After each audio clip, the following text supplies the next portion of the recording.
Bonjour, moi aujourd'hui je vais vous parler de langage épicène ou langage inclusif. En fait vous êtes probablement déjà familière avec le concept d'écriture inclusive ou d'écriture épicène. Mais en fait quand on arrive à l'oral, c'est plus compliqué à appliquer.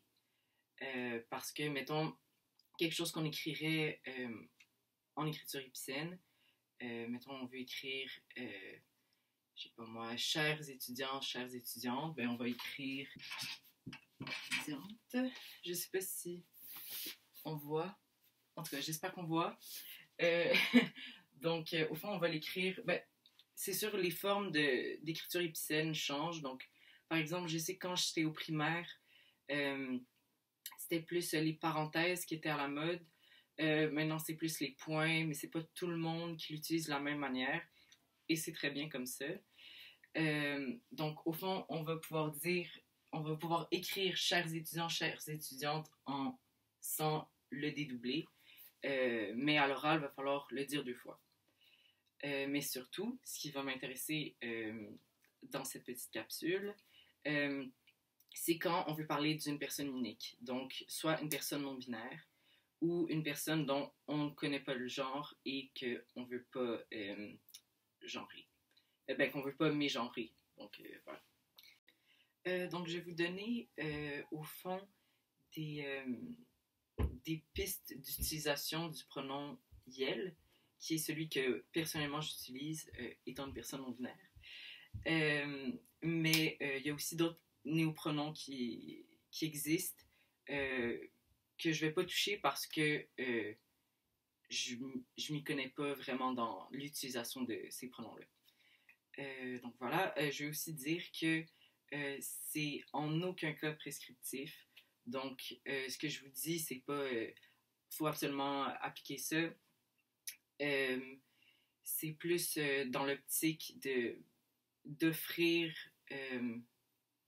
des, des moyens d'appliquer le langage inclusif pour les personnes qui ne l'utilisent pas, qui ne savent pas comment l'utiliser et qui, par exemple, comme la majorité des gens, ne savent pas utiliser le pronom yel, ne vont juste pas l'utiliser parce qu'ils ne savent pas comment l'utiliser. Voilà. Donc, premièrement, yel, on peut l'utiliser au pluriel. Mettons, je parle de plusieurs personnes, je vais dire elles sont allées à l'épicerie. Donc, si c'est pas seulement des personnes qui utilisent le pronom il ou seulement des personnes qui utilisent le pronom elle, je vais dire elles sont allées à l'épicerie. Donc, ça, pourquoi est-ce que c'est important d'essayer, je dis bien essayer, d'inclure ça dans nos façons de parler? C'est que ça sensibilise les gens euh, au fait que la langue française utilise le masculin comme un universel, comme un neutre, tandis que c'est faux, c'est un faux universel, c'est vraiment pas inclusif et ça montre le sexisme, le sexisme systémique de la langue française. Parce qu'on efface tout ce qui n'est pas masculin. Le masculin l'emporte, là, le fameux le masculin l'emporte. Donc voilà. En fait, quand on parle de plusieurs personnes, en fait, vous avez probablement déjà vu dans l'écriture inclusive / épicène, quand on va parler de plusieurs personnes, on va dire, mettons, on va écrire celleux. Donc, celleux, c'est un mélange de sel et ce. Je parle de plusieurs personnes, je dis, ah oui, celleux qui sont allés à l'épicerie. Voilà. Donc, personnellement, je n'affectionne pas particulièrement celleux. Je trouve que quelque chose qui sonne mieux, et que, en fait, c'est une chose à laquelle j'ai pensé moi-même, probablement que ça existait déjà avant, mais c'est plus seul. Ça se peut que vous ne soyez pas d'accord avec moi, vous pouvez totalement utiliser c'est-le, mais au fond, c'est... Je vais l'écrire. Donc, c'est la même chose avec eux et elles. On va dire c'est eux ou c'est elles, on va dire c'est elle, donc elle, que moi je dis plutôt eux. Donc, premièrement, je voulais parler du fait que on va souvent parler de demander les pronoms à quelqu'un.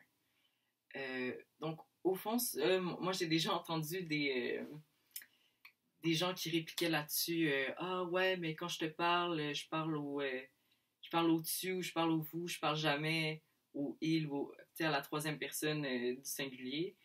Ce qui est au fond éviter la question parce que en fait ça c'est un usage qu'on a emprunté à l'anglais où les pronoms c'est presque le seul, tu sais, avec les noms, moyen de genrer les gens quand on leur parle ou quand on parle d'eux. Voilà, j'applique. Donc, tandis qu'en français, le plus gros problème, ce sont les adjectifs. Donc, quand on va parler à quelqu'un, tu sais, que ce soit juste faire un compliment à quelqu'un, « Ah, t'es beau » ou « t'es belle », ça va automatiquement être genré. Donc, en fait, quand en français, on demande à quelqu'un ses pronoms, c'est une façon d'en déduire quels adjectifs utiliser pour parler de cette personne-là. Donc, c'est comme un peu une question directe et indirecte parce que oui, on veut connaître ses pronoms pour quand on parle de cette personne-là à quelqu'un d'autre, mais c'est surtout par rapport aux adjectifs. Donc, première astuce pour détourner l'utilisation des adjectifs, c'est l'utilisation de une personne. Donc, par exemple, si quelqu'un parle de moi, donc à la place de dire Maxime est courageux ou courageuse, la personne va pouvoir dire Maxime est une personne courageuse. Donc, au fond, on utilise le féminin, mais on a une raison d'utiliser le féminin. Donc, on genre pas la personne, c'est une personne qu'on met au féminin. Donc, ça, c'est comme aussi dire quelqu'un et d'utiliser un adjectif masculin, quoique maintenant, on a tendance à dire aussi quelqu'une pour essayer encore là d'être plus inclusive. Donc voilà. Donc avec l'utilisation de une personne, avertissement. Quand on utilise une personne, faut redire une personne à chaque fois ou pas si longtemps après. Parce que sinon, au final, on genre la personne au féminin. Donc, mettons, je connais des personnes qui voulaient parler, par exemple, d'une personne qui préférait utiliser les pronoms il ou il. Disait une personne au début de son discours, donc, mettons, Maxime, c'est une personne super gentille. Elle est courageuse, elle est nanana. Puis là, je lui parlais à elle. Puis, donc là, le discours devient entièrement féminin et ça perd de son inclusivité, ça perd de sa neutralité.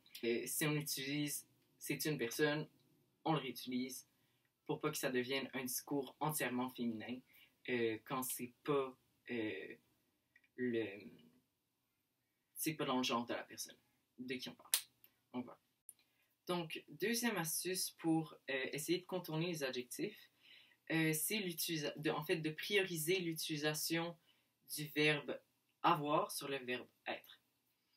Donc, au fond, c'est que quand on va utiliser le verbe être, après, il va venir un adjectif ou un participe passé, je vais en parler juste après.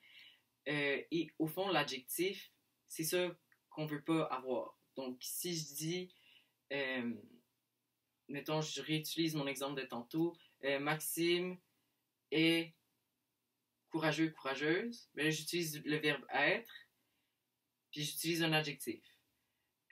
Tandis que si j'utilise le verbe avoir, je dis Maxime a beaucoup de courage. Donc là, on n'utilise plus d'adjectif et c'est plus simple de garder un discours neutre. Donc, c'est la même chose avec les participes passés.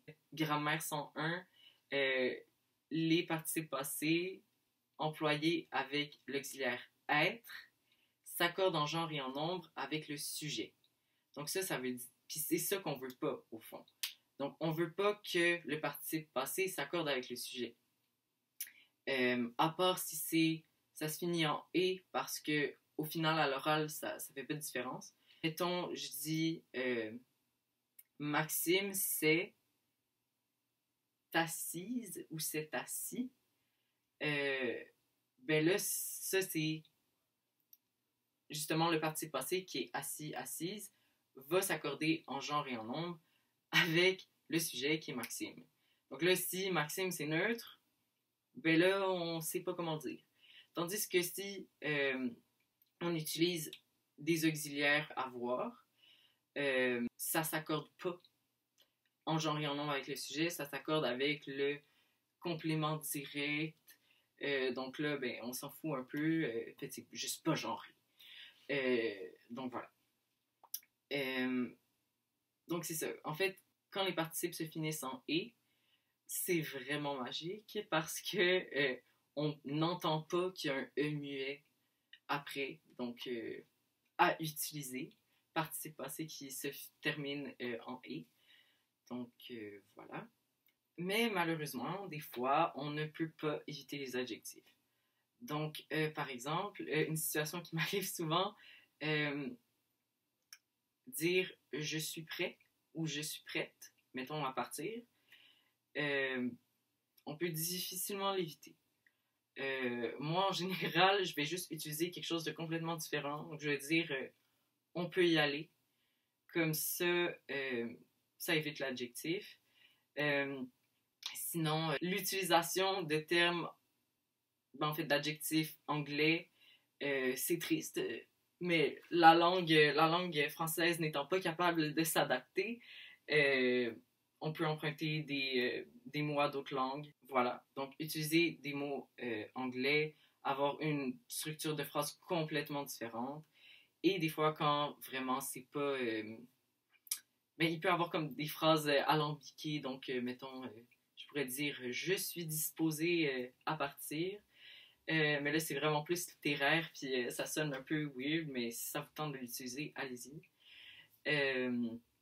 Et voilà, mais des fois aussi, on va adapter à l'oral ce qui se fait, mettons, dans l'écriture inclusive. Donc, mettons encore l'exemple courageux, courageuse. Souvent, avec les... quand au masculin, ça se finit par « e » avec un « x », puis au féminin, c'est en « euse », on va changer... Ben, je vais vous montrer. Courageux. On sonorise le X, puis ça fait comme un semblant de féminin, slash un semblant de masculin. Donc, ça fait neutre. Donc, on va rarement l'utiliser à l'oral parce qu'on n'est pas habitué, ça sonne étrange à nos oreilles. Mais voilà. Mais quelque chose, par exemple, des adjectifs qui sont plus difficiles à neutraliser, c'est les adjectifs où au masculin, la consonne finale va être muette et au féminin, la consonne finale va se sonoriser. Donc, par exemple, si je dis Maxime est travaillant, travaillante, et là, vous voyez que Si je dis travaillant, c'est comme on arrête de le prononcer ici, avant le T, puis quand on va mettre un E, ça va sonoriser la consonne finale. Donc, travaillante. Puis là, en écriture inclusive, on va mettre un point. Mais là, à l'oral, c'est difficile. Donc, dans ce genre de situation, on peut dire Maxime est une personne travaillante. Mais c'est ça. Donc, c'est plus pour les situations précises. Je dis, mettons, ah, tu sais, je suis trop paresseux pour faire ça. Je suis trop paresseuse pour faire ça. Ben là, on peut pas dire une personne. On peut pas dire je suis une personne paresseuse parce que là, c'est général. Puis ça peut être un peu méchant. donc voilà, c'est là qu'on va utiliser, mettons, paresseuse. Ce serait un autre exemple. Voilà. C'est ça. En fait, une autre situation, par exemple, si je dis je me suis assis ou je me suis assise, l'exemple que j'utilisais tantôt pour parler du verbe être, c'est vraiment difficile à détourner parce que là, c'est un autre code de sonorisation de la consonne finale. Donc, on ne peut pas utiliser ça. On ne peut pas dire je suis une personne assise. Ça sonne weird. Puis, de toute façon, c'est une action. Donc, ça, c'est le genre de situation où on va devoir choisir, généralement. Donc, par exemple, il faut vraiment y aller avec ce avec quoi la personne est à l'aise. Donc, par exemple, moi, je dis faites en sorte de parler le plus neutre possible. Mais si vous avez vraiment à genrer, donc tu sais, si vous êtes mal pris, mal prise, utilisez le masculin. Donc c'est juste ne pas utiliser le féminin. Ou sinon, il y a des personnes qui vont dire moi je préfère une alternance. Voilà. Donc il y a aussi d'autres accommodations comme ça, mais dans ce temps-là, il faut juste demander à la personne avec quoi elle est à l'aise. Donc, maintenant, plus particulièrement par rapport à l'utilisation du pronom yel, je vais essayer d'utiliser mes notions de linguistique pour vous montrer comment le rendre naturel. Donc, souvent, le problème avec l'utilisation du pronom yel, c'est que vu que c'est nouveau, ben, en fait, tous les néopronoms, vu que c'est nouveau, c'est difficile à se l'approprier. Donc, par exemple, avec il, avec elle, à l'oral, quand on a une conversation, on va pas dire donc, il est allé à l'épicerie, elle est passée par là. On va dire il est allé à l'épicerie, est passé par là. Donc, évidemment, je sais très bien que mon accent n'est pas celui de n'importe qui au Québec. Mais je vais quand même essayer de peut-être vous porter vous-même à vous poser des questions sur votre accent puis comment vous pourriez l'intégrer à votre façon de parler. Donc là, il va falloir que je vous introduise un peu quelques notions de phonétique. Donc l'alphabet phonétique, en fait. Donc, je vais vous introduire quelques sons que je vais utiliser pour ma petite présentation. Donc, premièrement, le son E. Donc, le son E va s'écrire comme ça. Donc, c'est juste un E normal, c'est le son E. Sinon, le son Y. Donc, mettons que je dis travaillante, Y. Je vais l'écrire comme ça. Donc, avec un J. Tandis que, mettons, le J, je vais l'écrire comme ça. Donc, je me rappelle plus trop c'est quoi dans l'alphabet grec, je crois. En tout cas, bref. Donc, voilà. Ensuite, il y a le son E. Donc,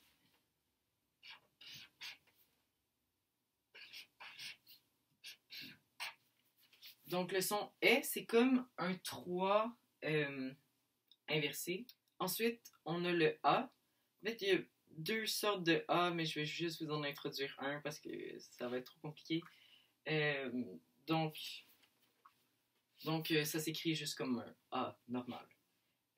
En fait, je mets ça entre crochets, c'est pour différencier ce qui est phonétique de ce qui ne l'est pas. Donc, par exemple, si je veux utiliser elle avec l'auxiliaire avoir ou le verbe avoir au présent, je vais dire elle a. Donc, je vais l'écrire. Elle a. Donc, elle a un chien. Si j'utilise il, en général, je vais dire il y a. Donc, il n'y a pas de chien. À la place de dire il n'a pas de chien. Donc, il y a. Donc, je vous rappelle, le J, c'est le Y. Donc, ensuite, si on veut dire yel a, pour pas juste dire donc, yel a passé tantôt, on va, à la place que ce soit rigide, au fond, je vais essayer de vous montrer pour que ce soit pas rigide. Mais en fait, c'est que souvent, à l'oral, on va dire al à la place de elle. Donc, je sais pas où vous mettre peut-être au-dessus.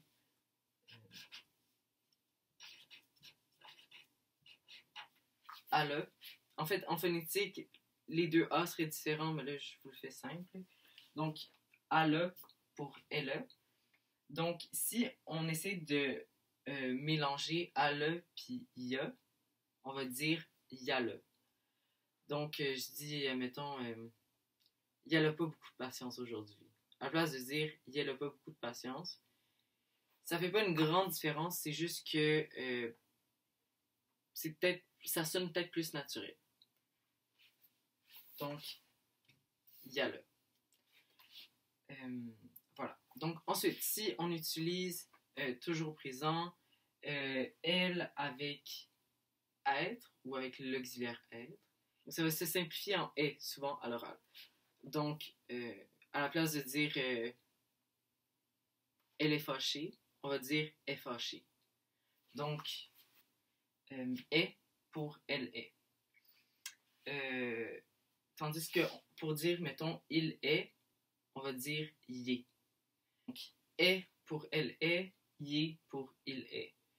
Donc, là, ensuite, quand on veut dire, mettons, yel, pour essayer que ce soit plus naturel, moins rigide, on va dire yé. Donc, parce que en fait, on fait l'élision du L. On l'enlève. Donc, elle est, on fait juste dire est. Parce qu'on enlève le L, puis les deux est ensemble, ça fait est.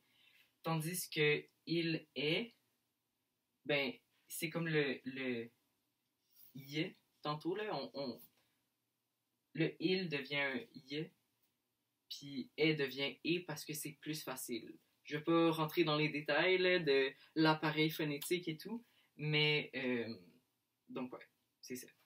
Donc, mettons que vous parlez d'une personne ordinaire, donc dire, mettons, Maxime, il est mon ami, il n'est pas vraiment mon ami. Donc, ça fait, tu sais, à la place de dire Maxime, il n'est pas vraiment mon ami, ça peut fonctionner aussi. Vous pouvez l'utiliser comme ça. C'est ça, c'est juste des petites astuces pour vous approprier ce pronom-là. Sinon, quand on utilise ni le verbe être ni le verbe avoir, donc mettons, je vais utiliser le verbe utiliser. Donc mettons, je vais dire utilise.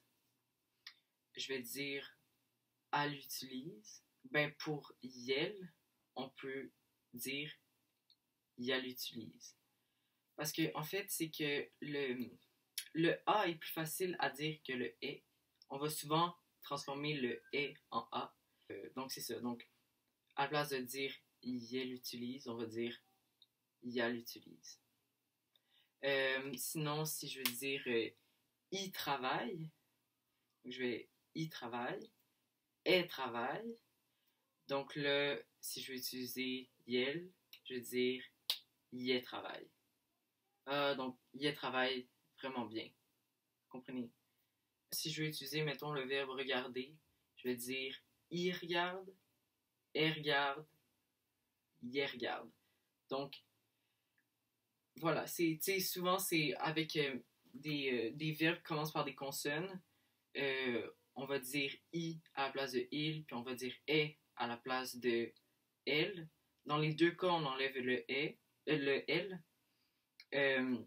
Donc, on va utiliser yel, on va enlever le l aussi. Voilà. Je sais pas si vous me suivez, j'espère. Donc, finalement, voilà, c'est pas mal ça. C'est important de se pratiquer. Si c'est pas quelque chose que vous avez encore acquis, c'est vraiment comme n'importe quoi. Faut essayer de pratiquer le plus possible. Ça va pas juste magiquement vous venir tout seul. C'est normal que ça prenne du temps. C'est vraiment une adaptation comme une autre. Faut juste faire les efforts nécessaires si on veut rendre la personne à laquelle on parle à l'aise. Donc voilà. Merci beaucoup d'avoir écouté cette petite présentation.